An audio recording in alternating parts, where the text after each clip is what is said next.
So the first question is to Pete. Can you guess what it's about? I'm going to hazard a guess it's Meghan Markle. It's about Meghan Markle. Meghan Markle, the millionaire princess known for being lazy, has been crowned Feminist of the Year 2024. Is it true or is it false? Well, I don't think this could be true because she's not a trans woman. So that seems to be the case in quite a lot of these things, wasn't it? The Woman of the Year always seemed to be won by a transgender person. There's a lot more competition. There is a lot more competition. It's quite stiff competition, really, isn't it? It's widening the field and being inclusive. Is it? What is wrong with that? Well, where do we start? Isn't this been the point of the show for the last 2 years that I've been doing it? Absolutely. But no, I don't think this is true. I mean, let's be honest. What has this woman actually done for other women? This is the thing I often find staggering. Saying like, oh, she's a symbol and she's this. I was like, no, she's a grifter. And unfortunately, too many people fell for this cheap PR. So, no, I'll tell you what she's done. She's proved that ginger people can pull. And what is wrong with that? That's true. In fact, people have had a go at me for being ginger, saying you used to be ginger. Used to. OK, so let's ask this question then. Is it true or false that Meghan's been made Feminist of the Year? It's false. It's absolutely false. OK, so on to Tom. Joe Biden has said he's proud to be the first black woman to serve with a black president. Is it true or is it false? It's got to be true, hasn't it? I have to say, Andre, you could have picked maybe 100 things that President Biden has said over the last Well, do you remember when he lost his front door? And you thought I had? I mean, that was extraordinary.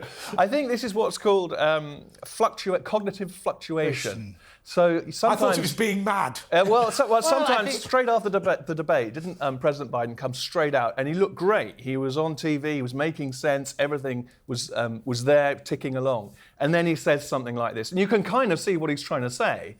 He served as vice president under the first black president, and he was the first president to have a black vice president. Yes. So there's the recipe for what he ended up saying. Yeah, basically, he took the recipe and then put it in a blender. Put it into a blender. Just poured it on the table. And added it and served it up as something you wouldn't really want to eat. Now, Greg, have you ever accidentally misspoken in Parliament?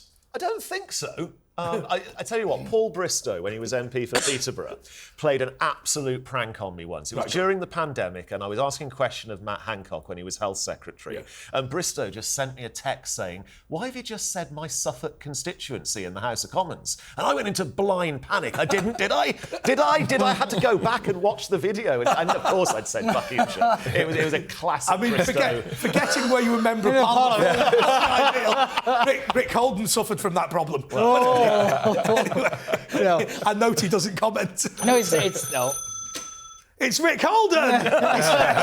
He says he loves the northwest of Essex. For those who don't know, he was the Conservative Party chairman who moved seats about 6 weeks before the election. Won by 20. Won by 20, yeah. Amazing. Well, but it's interesting, though, really, isn't it, that there was a poll out that 1 in 3 Democrats want Biden replaced now. And even it's starting to affect some of the big donors like Abigail Disney, who's the heiress to the Disney fortune, and Reed Hastings, one of the founders of Netflix. Rita Haywood? No, Reed Hastings. Oh, right, I was going to say, I'm sure she's dead. Reed Hastings, who is one of the founders of Netflix, has said that they're refusing to give any more money until Biden has been removed. But there is a major problem here, which is this. $100 million has been raised for Biden-Harris. You can't just misappropriate that and give it to somebody else. That's a real problem. But it was raised specifically for them. And Biden seems to be doubling down. He's coming out again and again saying, it's me, I'm the one that people... I think he's absolutely convinced. It's me! He is the one. Most of the time, it's me. Most of the time, it's me. Because this is the thing. He would have to, formally, not announce that he doesn't want to be the nominee. The way that it works in kind of selecting the nominees is very complex, and it would take a lot of legal effort to get him removed from the ticket. And this seems to be a thing that a lot of people, whilst we talk about replacing him, it's the mechanism to replace him. But it was impossible to foresee. I mean, obviously. So he did say that he would only leave if God told him to do it. And let's be honest, in terms of hearing voices, that's the next step, isn't it? Cognitive fluctuations plus. Absolutely. God told me to do it. It's like some Malachi Jericho from the New Station. Did you hear, though, that he only works between 10 and 4? He's like Keir Starmer. But this is what I'm saying. He blames his lack of cognitive abilities on the fact he has events after 8 o'clock. And I mean, this man wants, it's the leader of the free world, you know, a leader of the most powerful nation on earth, wants to do it again. Why don't we just... And he can't stay awake past 8 o'clock. I know how we get rid of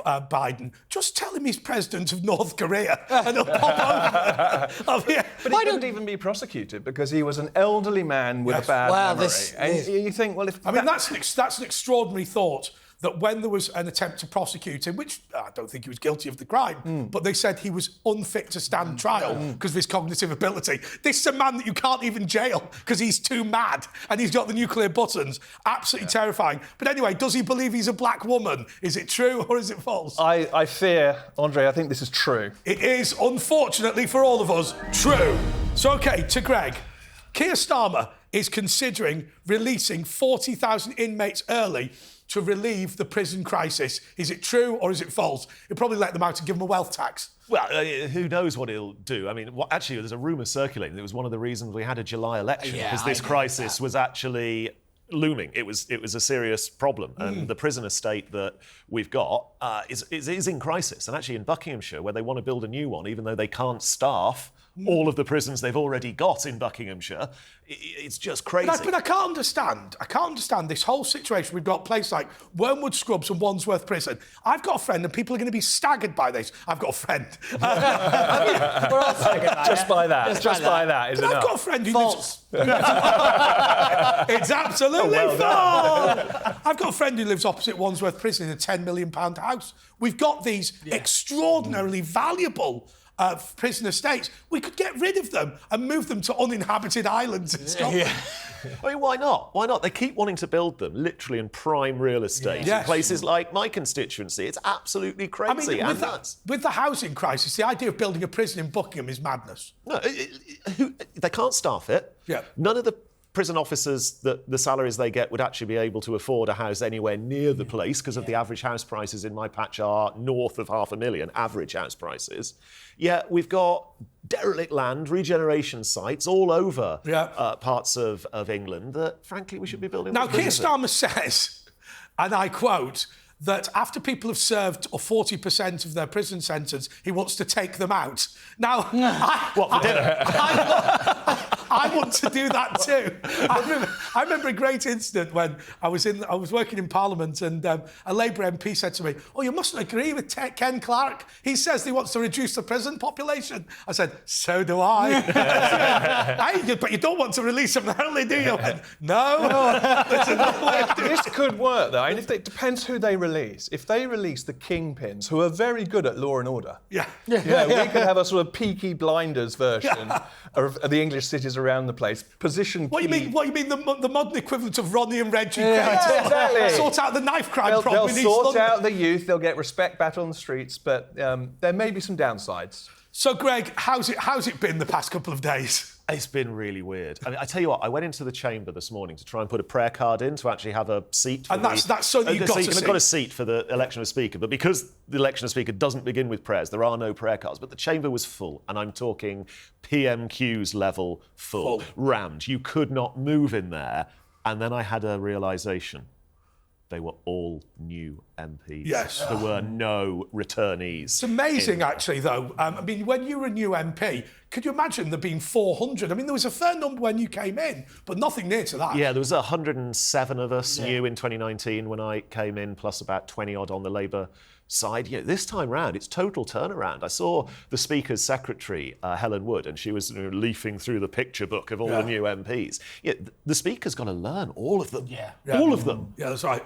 Talking to the doorkeepers, this is a massive effort that they've got to go through. And actually, I think... So they're required to recognise them. I remember when I worked for David Morris, recently defeated MP for Morecambe, he wore his glasses walking into the chamber and was accosted. The doorkeepers grabbed him out of the way and he went, "It's me," taking the glasses off. Yeah. But what will it be like with just new MPs?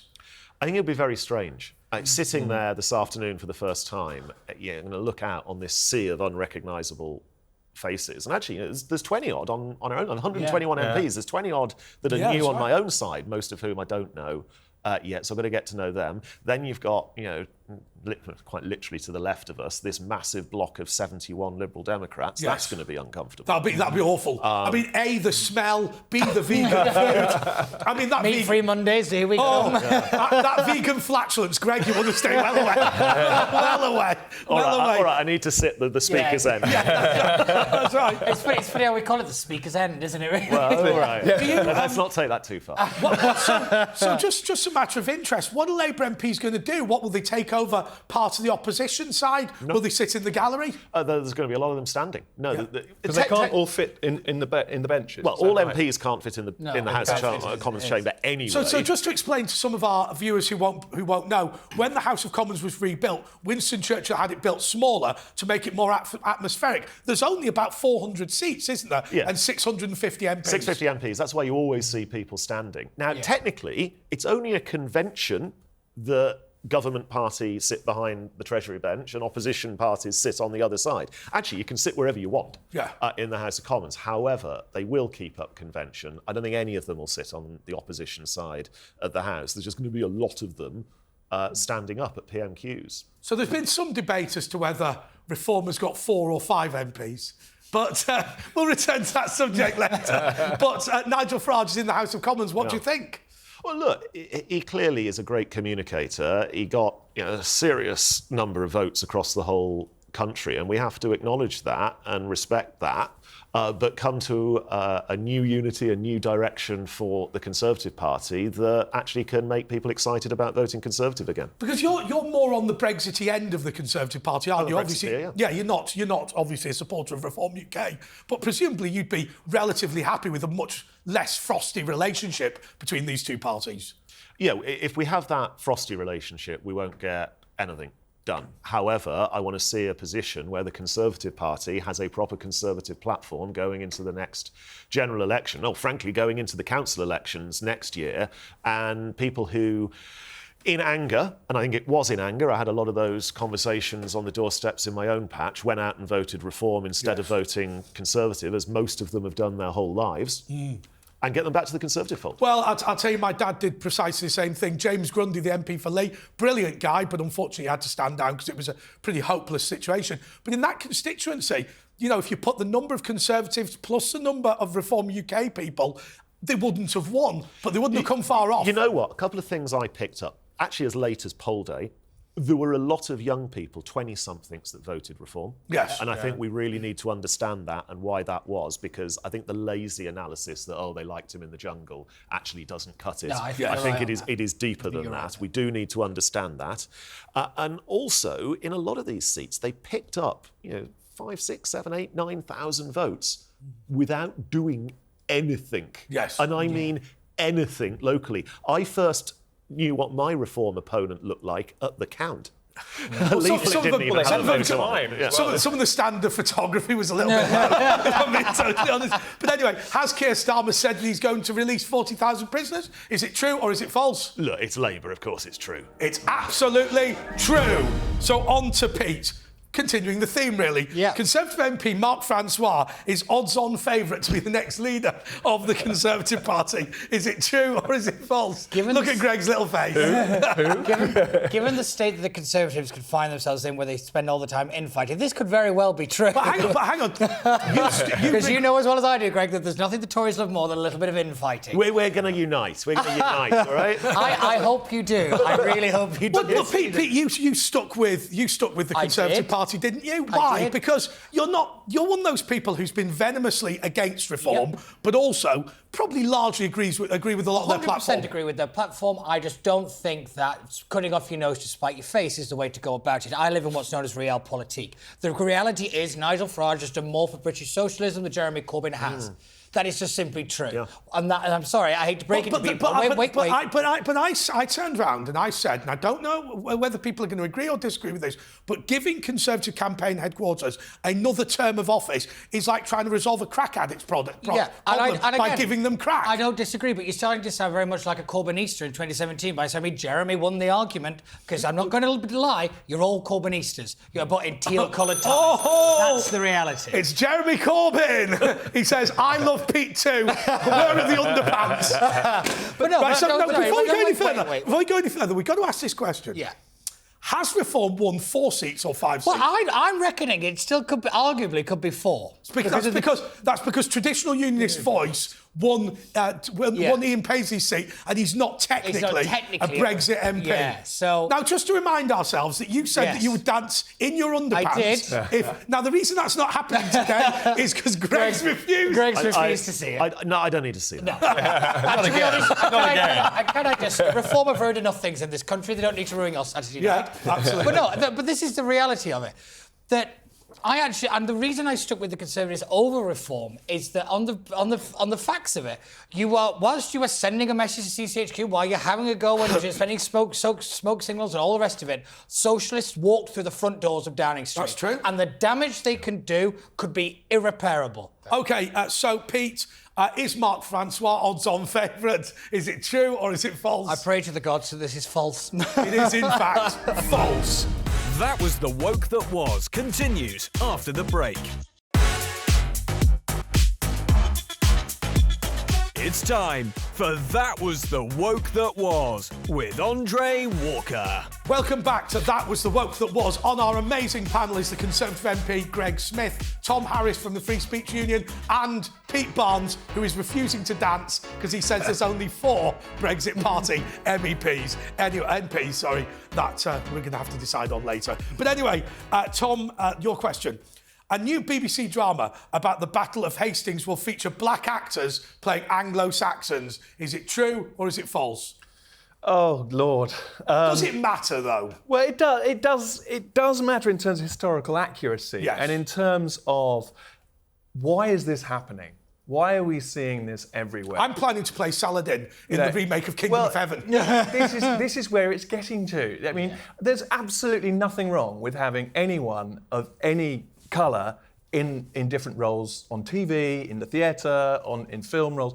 It's when it's just being pushed, and it's so clearly an agenda. Yeah. And that's what's happening. Michael Sheen, who I think is one of the best actors in the country, could seem to play Tony Blair, Brian Clough, all these people. Yeah. And he said only Welsh people should play Welsh people. And you're thinking, do you understand the concept of acting? Yeah. Like, you pretend to be something you're not. Yeah. Yeah. I remember also somebody saying that the film Dunkirk was very good, but it lacked diversity. And you're thinking, yes, it did. Yeah. Well, I mean, are we going to go back to the Bayeux Tapestry and actually, put on a little bit more black thread because it was clearly there was something wrong there. But go back to this point. It doesn't matter, but it matters when what's behind it is actually the thumping fist of equity and you actually do find that good white actors are being looked over because they don't fit the mold. So the basic concept that you're upset about is that they won't let white actors play black people, but they will let black people play white people. And the general attempt is just to be racist against white people. Well, the argument is it's levelling a playing field that's always been tilted that way. But in my mind, you don't level the playing field by then going like that. I remember in the pub last week after the show, somebody made this point to me. I was saying that a lot of black activists in Britain say that it's not racist as long as the minority are being racist to the majority. And somebody points out that's what happened in South Africa. It's not great, is it? Well, and it's critical race theory. I mean, that is exactly what this idea that comes from America. Do you care? I do, because it shows two things. One, blatant hypocrisy, because what happened to all the gay actors should play gay characters? Isn't it funny that we seem to have one rule for another, and there's no consistency for it? And the second one is it shows the problem of what's known as colourblind. So this BBC drama is being touted as a colourblind production. So the race of the characters, the race of the actors is supposed to be irrelevant. But we were told literally less than 10 minutes ago that to say something that to be colourblind is to be equally as problematic. Right. So again, where is the consistency in this argument? And I think it goes back to what Tom is saying, is that they're doing this to push an agenda at all costs. It's not there to really say, I wouldn't mind it if it was, just to say, let's have any actor play any kind of character. Yeah. Fine, whatever. I'm right on there. And you don't have to go far back. That's not this. Let me just go to you, Greg. I mean, my concern about all of this is that I feel the political left, and you might disagree with me, I feel the political left used to want to make everything about class, and now they want to make everything about race. I remember you and I are approximately the same age. I think we would have been in the same class at school. I don't remember when I was a kid everything being about racism, everything being about the colour of people's skin. I just feel like it's a regressive move. No, look, in this, the best actor should just play the role that they're best suited to. And it's something that politics should stay the hell out of. That's down for casting directors. That's down for the media industry, the filmmakers, the TV producers to just get on with it. And and there shouldn't be limits on who can play what. The best actor should play the best role. Thousands of children every year pay the back end of a donkey in a nativity play. And no one is suggesting that you should only have donkeys play donkeys. So, I like that. Yeah, the Although I played a donkey, and believe me, I'm like a donkey. Anyway, sorry, Tom. Lower the tone. No, I mean, I completely agree with that. This is the lack of consistency, and it goes back to exactly what you're saying. What about the Black Anne Boleyn on Channel 5? Or what about the white Martin Luther King? Yeah. Are we going to have a white? No, there isn't, there wasn't, and there won't be. And that's the point. If you suggested that a white guy should play Nelson Mandela, there would literally be a war. Yeah, but exactly. Why? But if this is the case, if it's colourblind, why? And that shows the entire. But we've had neuroticism. Not colourblind. It's the not sands colourblind. are shifting. Yeah, it's not this is diversity in one direction. But there is no diversity in one direction. Oh yeah, there is. But we've seen the hypocrisy with people saying that they want to have multiculturalism and not cultural appropriation. And you think, well, I don't understand how you can both have more culture from foreign places and have less. And it's so patronising to the fantastic black actors that there are and black creatives that there have been. I mean, I remember going to see, back in the 80s, a singer, Willard White, a fantastic bass singer. And he was black man, and he is just greatest of his generation.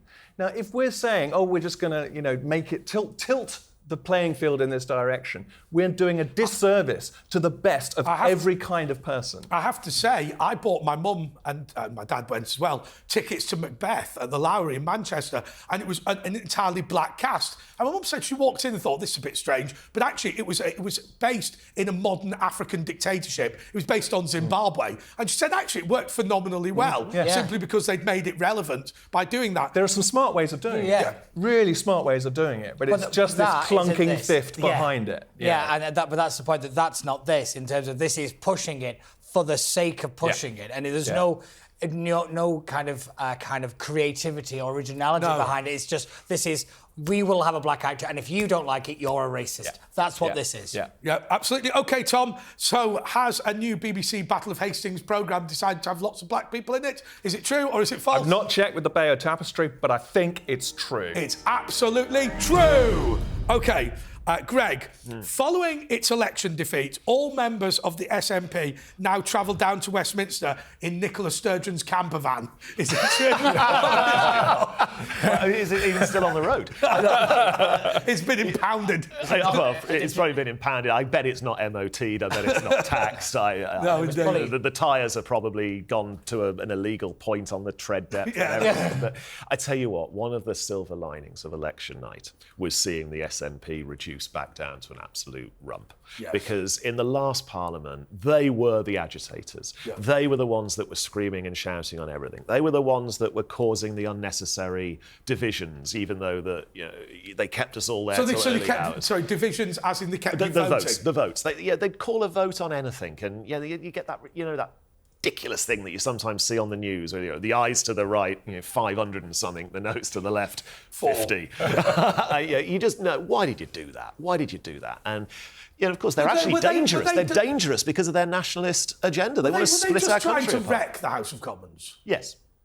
And why? Just because of their own narrow nationalism? Or did they actually, was there a sense of hatred there? Because they always claim they don't hate the English, the Welsh and the Northern Irish. They just want their own independent country. I suspect that's not true. That's the claim. The way they behaved in the House of Commons in the last Parliament, they were here to be destroyers. Are the SNP all travelling in the same camper van down to Westminster? Is it true or is it false? I'd love it to be true, but I bet it's false. It's absolutely false.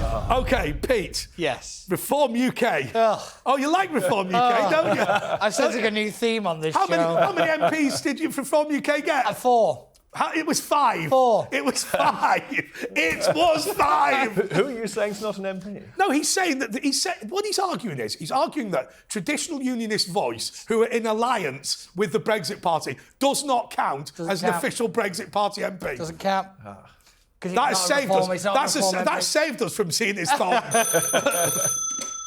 It's the traditional unionist voice. They've said we are a genuine political party, and we are also part of the Brexit Party. Get in your knickers, boy. Get in your knickers.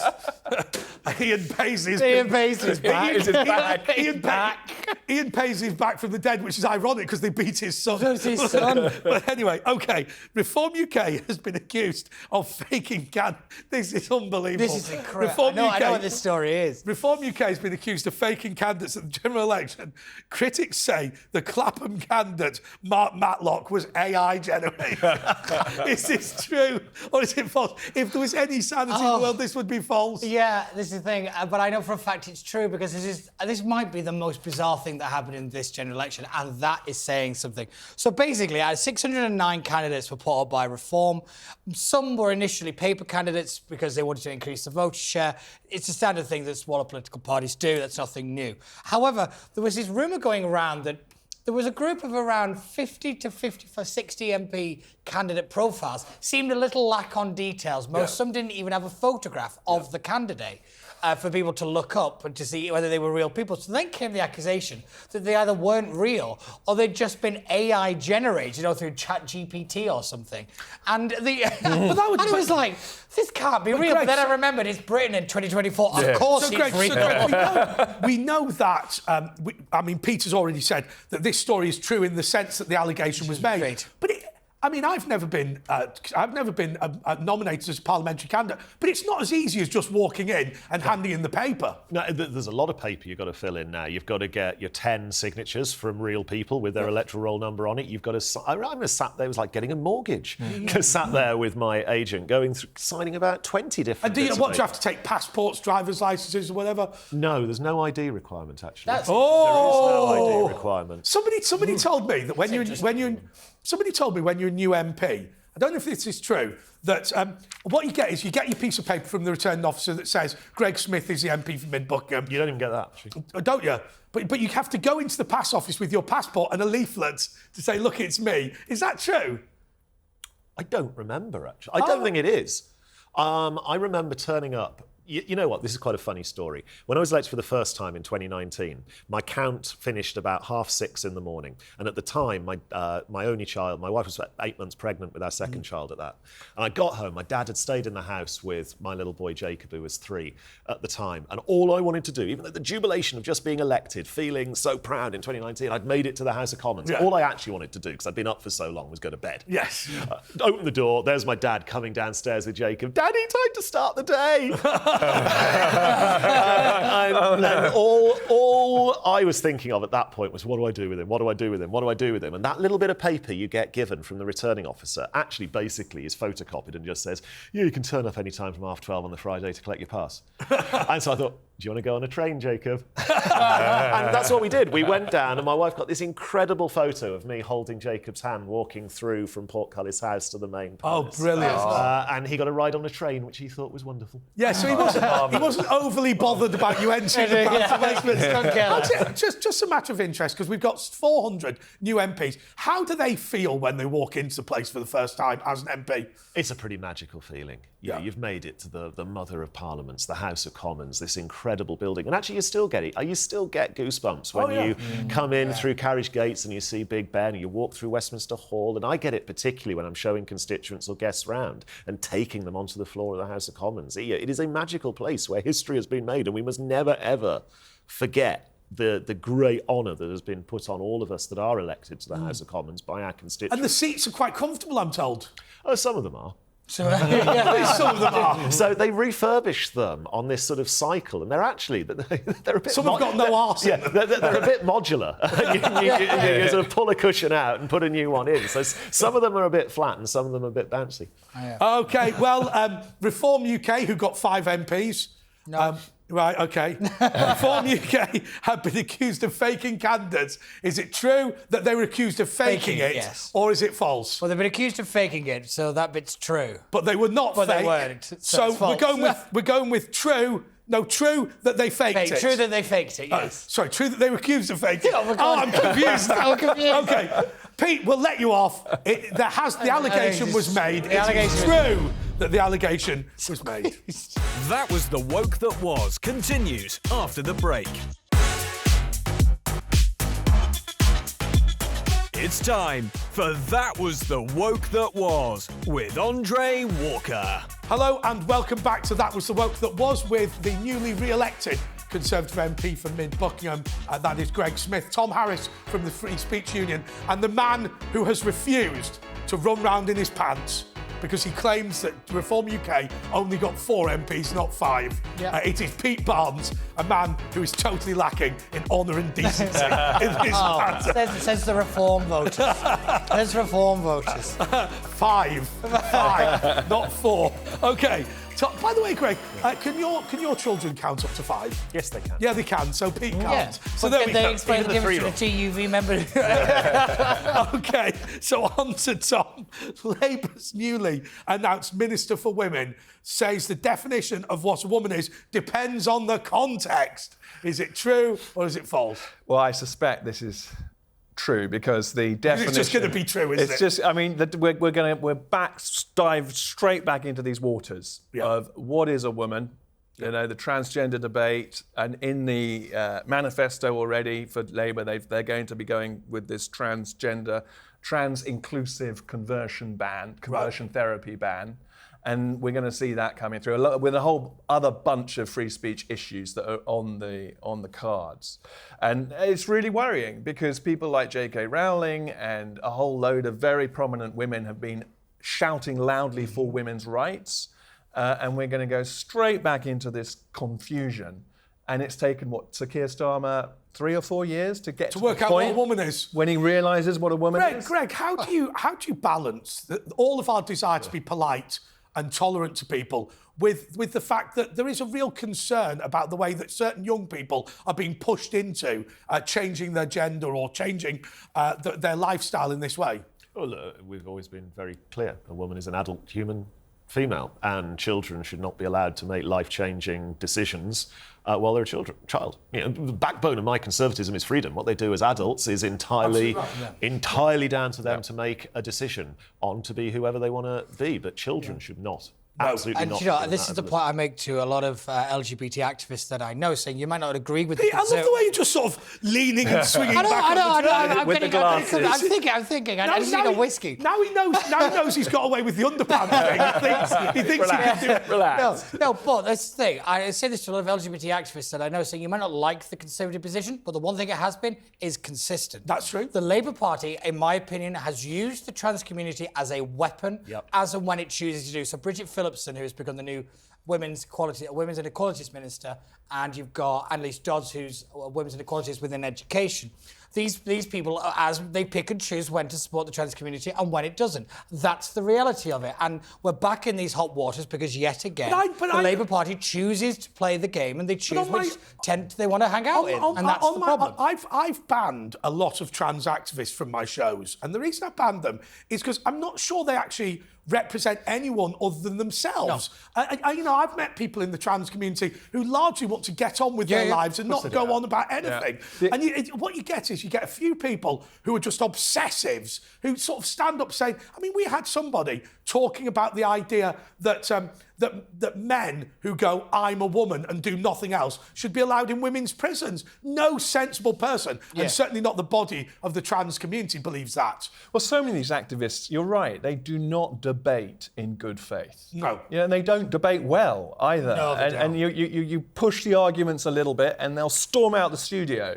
Or they'll say, the debate is over is the most ridiculous thing that was ever said. And it was said right at the beginning of this. The debate is over. Debates are never over. No. You know, Newtonian physics, the debate about Newtonian physics is not even over because Einstein came along and said, sorry, Andre. Oh, what did you study at university? Was it maths? It was, I'm afraid. But I love that example. I love the way he's tried to weave that in. Let's get a mathematics discussion going. Actually, it's physics. But anyway. I know it's physics, but it's related to But maths. it absolutely is. It's fundamentally. But these debates, no debate is over. Debates are pretty much over. I did a unit on economics at university. I went in the first day, and the bloke wrote on the board this equation. He goes, and if you can't understand that, you're too stupid to study economics at university.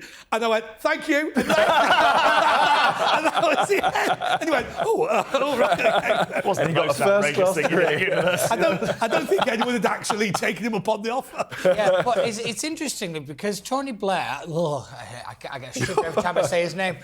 Is he the new Prime Minister? Well, this is interesting because he's given Keir Starmer some advice, and that is to stay away from the wokeism. To stay away from it.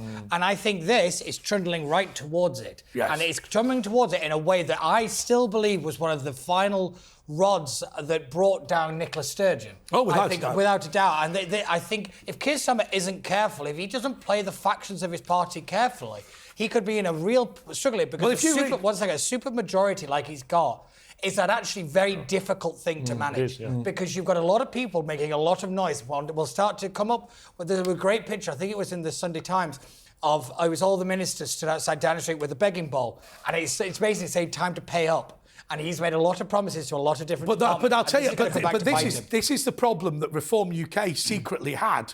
Which was at one point, they looked like they might get a large number of MPs and they hadn't had time to properly check who all these people were and properly vet them. The Labour Party will have a lot of people who are extremely inexperienced and bluntly would not have got a seat if anyone expected them to win. OK, so Tom, has the Minister for Women said that context is key when deciding what a woman is? I fear this is the first of many things we're going to see from the new government that are free speech related and going in the wrong direction, and I fear it's true. I have to say, I agree with you on all of that. Get ready, because this is going to be wild. It's absolutely true. OK, to Greg. The great state of Texas has introduced vending machines to sell bullets. Is it true or is it false? There's something inherently quite sound about this. You know what? On the doorstep in this campaign, someone did, and this goes back to our conversation about Biden earlier, they just looked at me, they huffed, and they said, well, it could be worse, couldn't it? I said, well, what do you mean? Oh, we could be in America. And having to make a political choice. I suspect that it's probably going to be true, isn't it? I think it is going to be true, but go on. But is it single bullets? Because, I mean, or a bag of bullets? But does it sort of lump down like a can of Coke? Yeah, it's not a good idea. It's not a good idea. But if I remember rightly, wasn't there like some effort made by some anti-gun lobby that instead of going after the guns, they went after the bullets instead? I'm pretty sure that's the thing, isn't it? And the way that they tried to kind of limit your access to firearms was Barack Obama bought all the bullets that were being made for about 4 years and gave them to the army. Yeah, and then there was another one saying that you could buy a gun, but the price of a bullet was over $1 million or something like that. But there are a lot of bullets out there already. Yeah, so it's like guns and bullets are both out everywhere in the US. I think that's a magazine, isn't it? Guns and bullets. They might put it at the top of the vending machine. Cans and bullets. I have no problem with gun ownership, but if your 14-year-old son is reading Guns and Ammo magazine, confiscate it. There's something very worrying about people interested in Guns and Ammo magazine.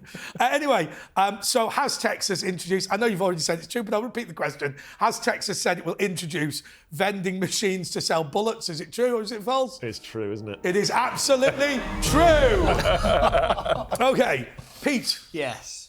Discovery Plus is making a new reality series starring Jacob Rees-Mogg and his family. Is it true or is it false? What?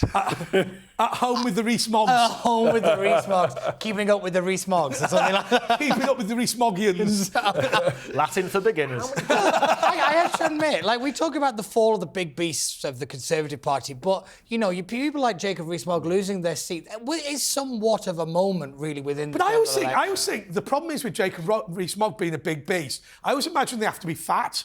Yes, I So do whilst think he is big, he's not really a beast. Yeah. He's quite slender when you meet him in real life. But, I mean, watching him lose his seat, it was a moment there where I thought, like, this could actually be the fall of the Conservative Party. Yes. When that went, I thought, oh, this could be going in a very bad direction. How worried are you? I mean, Greg's presumably going to say he's not worried, but how worried are you about the Conservative Party and the state of it now? Well, to be honest, I think if it could get its act together quickly, I do think we need a new leader by conference at the latest. But my thing is, if we listen to all the reports, he said it was going to be like 68 seats, 40-odd seats. 121, I'm like, I'll take that. Yeah. In my head, I don't think this was as bad a night for the Conservatives as people could have made it. But the problem is it was both not as bad a night as the Conservatives were expecting and a disaster at the same time. At the same time. I'm not anyway saying like everything's great and everything's going to be fine, but what I'm saying is, if you actually look at the Conservatives came second in 298 seats,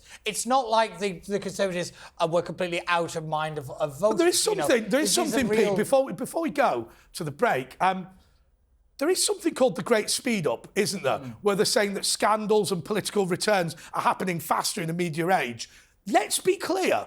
And people are going to castigate me for this. The Conservatives could win the next election. If you go from where Labour was at the last election to this election, then it becomes perfectly possible. Oh yeah, let's not forget that Keir Starmer won with fewer votes than Jeremy Corbyn got in 2017 and 2019. And look how things changed between July 2019 and December 2019. July 2019 was hands in the air. What were we going to do? And Boris Johnson came in, sacked a bunch of people and completely turned the tables from that Parliament to December 19. Yeah, look, let's not sugarcoat it. We had a disaster of a night. And we've got to understand that. We've got to reflect on the conversations that all of us had on doorsteps around the whole country.